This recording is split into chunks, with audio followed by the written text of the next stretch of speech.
Hello, dear student. Myself Dr. Surekha Jaiswal, Head Department of Physics, Moreshwar College, Bhopalgarh, District Jalna. Today we will see modern and nuclear physics. Course code number 202, paper number 8, semester 3rd. Now today's contents are introduction, linear accelerators, and energy acquired by ion. Now, particles are accelerated to very high energy using electric and magnetic fields. A charged particle of charge q acquires energy q into v when it is accelerated through a potential difference v. Choosing v very large, it should be possible to achieve any desired energy. In practice, the maximum voltage that one can produce limits the maximum energy which can be imparted in a single state to the particles. Need for particle basically to increase the energy of the incident projectile so that it can collide with the target nuclei to produce a nuclear reaction. Nuclear detectors are special kinds of instruments that can detect nuclear particles like alpha, beta, and gamma radiation, etc., and can also determine their energy, momentum, and direction. It is based upon the principle of ionization, and the nuclear particle detector are electronic detector, track detector. Why do we need accelerator? Accelerators solve two problems for physicists.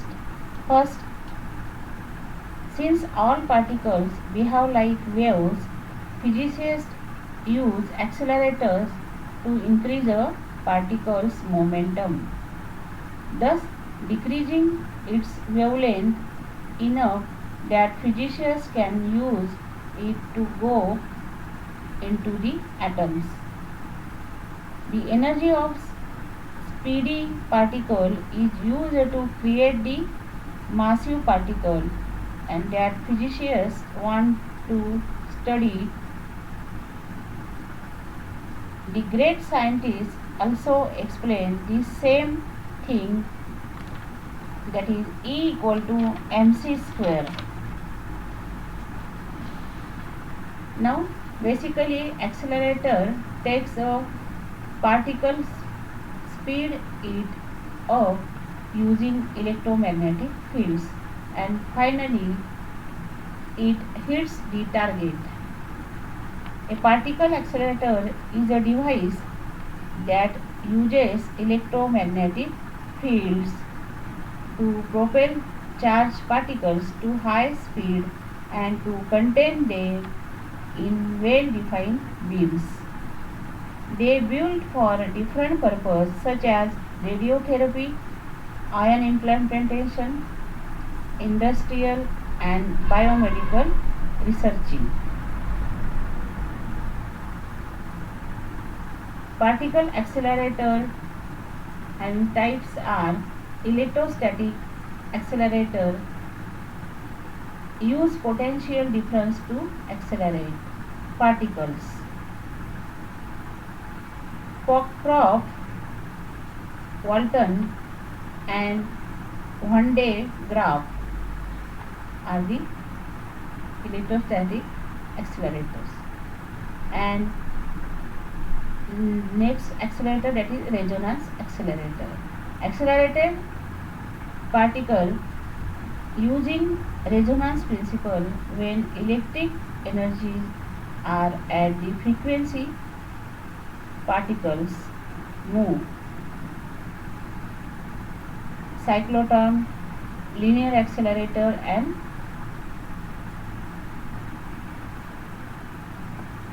the first particle accelerator developed by Cockcroft Walton in 1930.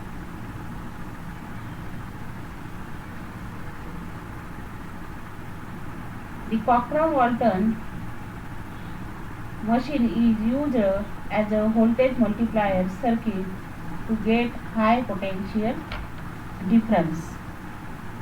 Now choosing V very large, it should be possible to achieve any desired energy. In practice, the maximum voltage that one can produce limits the maximum energy which can be imparted in a single step to the particle. The production of maximum voltage depends on the ability of providing adequate insulation. We can bypass the problems of insulation if we use modest voltage and accelerated the particle through successive small steps. By making the number of steps large, we can produce very high energy charged particle beam, and the particle accelerator are broadly divided into two categories: linear accelerator and cyclic accelerator.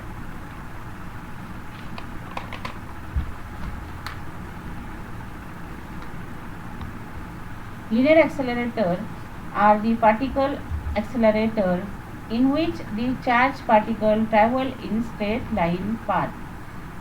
They are classified into two types: single step high voltage accelerator and multi-step low voltage accelerators. The Cockcroft-Walton and the Van de Graaff accelerator are single step high voltage linear accelerator, in which the accelerating potential is one enormous potential difference between the two terminals of the machine. Drip tube accelerator is the example of multi-step accelerator.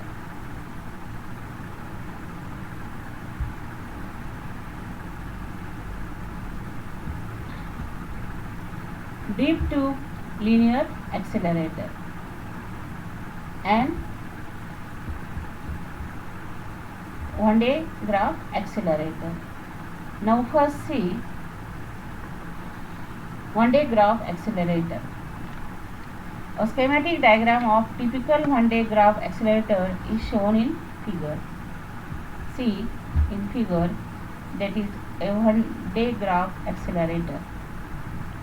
Now here it consists of a large hollow well insulated conducting sphere as shown in figure. See, it is hollow conducting sphere, and here also see in figure this BB over two pulleys R and R dash. See in figure, this R and R dash are the two pulleys. The upper pulley is arranged inside the hollow conducting sphere. See, this upper pulley, that is R dash, is arranged inside the hollow conducting sphere, and a metallic spray point S, see here, is located near the lower pulley, which is connected to a high voltage source. Now this spray point S is located here near the lower pulley, and it is connected to a high voltage source, and the high voltage source causes the gas in the region to break down, and the resulting positive ion move away from the point and attach to the belt, while the negative ion stay at S. The positive ion are transported to the charge remover at point C. See in figure. The positive charge on entering into the hollow sphere induces an equivalent negative charge on its inside and a corresponding positive charge on its outside. The negative charges are applied to the bell at spray point S dash, seen figure, that is a S dash, and the belt carries these charges back to the ground, and the net result is that positive charges are in effect transferred from the moving belt to the outside of the sphere. After a period of time, the sphere is charged to high voltage of the order of 8 megavolt, and the charged particles which are to be accelerated are produced by a gas discharge source kept inside the hollow sphere over the accelerating tube A, and the ions are accelerated down and strike the target T with energy of 8 mega electron volt.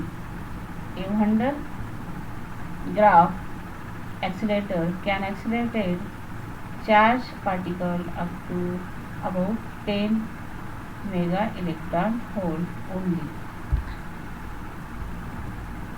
Now see deep tube linear accelerator.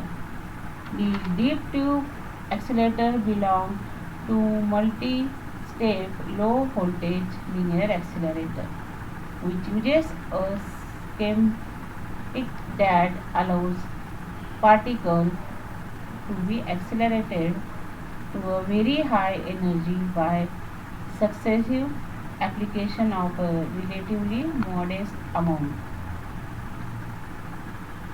Deep tube linear accelerator. It is a device from which highly energetic beam of positive ions can be obtained without using very high voltage.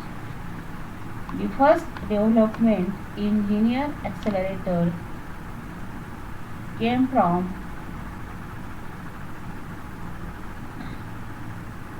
Rolf Widmer in 1927 when he built a linear accelerator using an alternating current AC voltage and a series of drip tubes.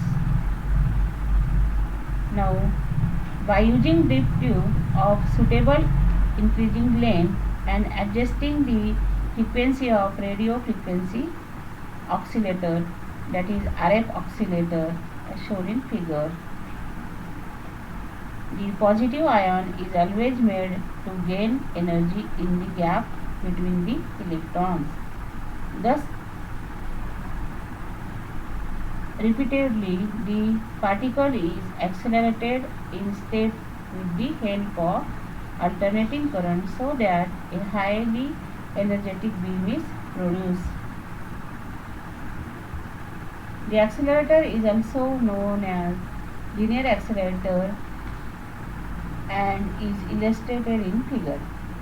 It consists of a succession of coaxial below metal cylinders whose length gradually increases. These cylindrical electrodes are known as drip tube. Seen figure, that is a drip tube. They are connected to an alternating high voltage source. In one half cycle, tube 1 and 3 are at positive potential. See here, this 1 and 3 are at positive potential, while 2 and 4 will be at negative potential.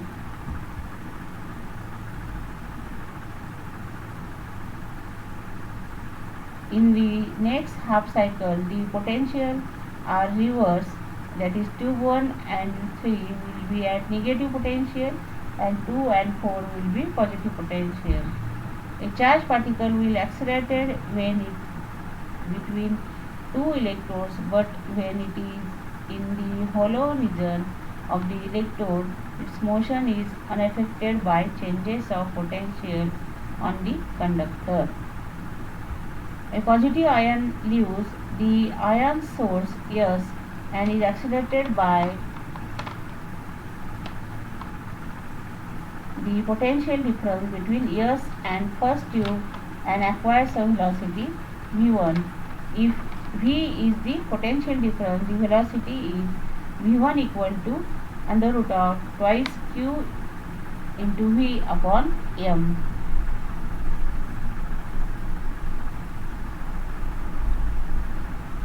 Now see in figure, these drip tubes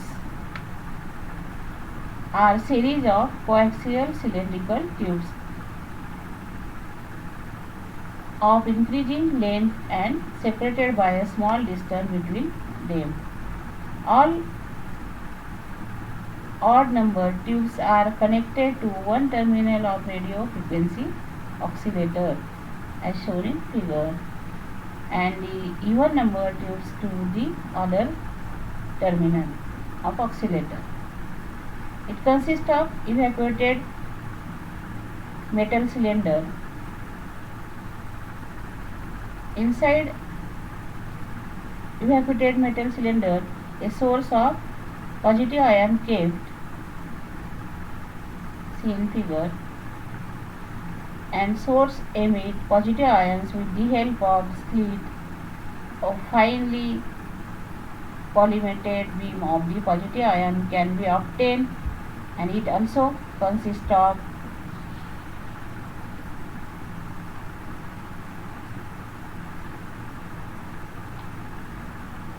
disturbance.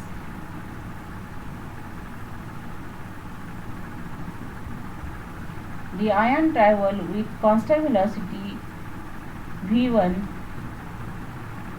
within the first tube. During the time in which the ion travels through first tube, the source voltage has reverse polarity, and therefore on reaching the gap between tube 1 and 2, the ion experiences an accelerating voltage again.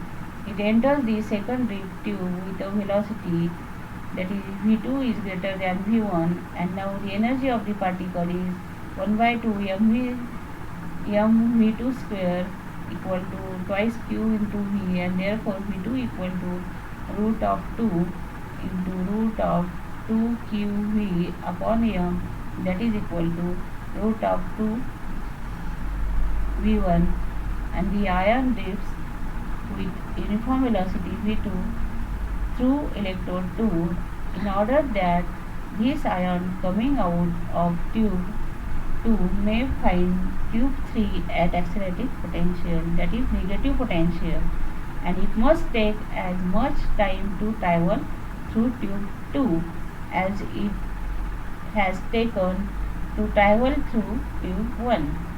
As v2 is root of 2 v1, the length of tube 2 must be root 2 times the length tube 1, and thus the second drip tube must be longer than the first one, while the ion travels through tube 2, and the polarity is once again reversed to that tube, and 3 will accelerate the ion across next gap. This process is repeated and the energy of the particle is built up through small steps. Now, energy acquired by the ion. If there are n number of the gaps and Vn is the final velocity of the ion, then Vn equal to root of n into root of twice qv upon m, and therefore the kinetic energy of the ion equal to 1 by 2 mv square equal to n into qv, and the largest proton linear accelerator is at University of Minnesota, USA, which can accelerate proton to 68 mega electron volt, and the largest electron linear accelerator is at Stanford University, USA. It is 3.2 km long and can accelerate electrons to 25 giga electron volt. Thank you.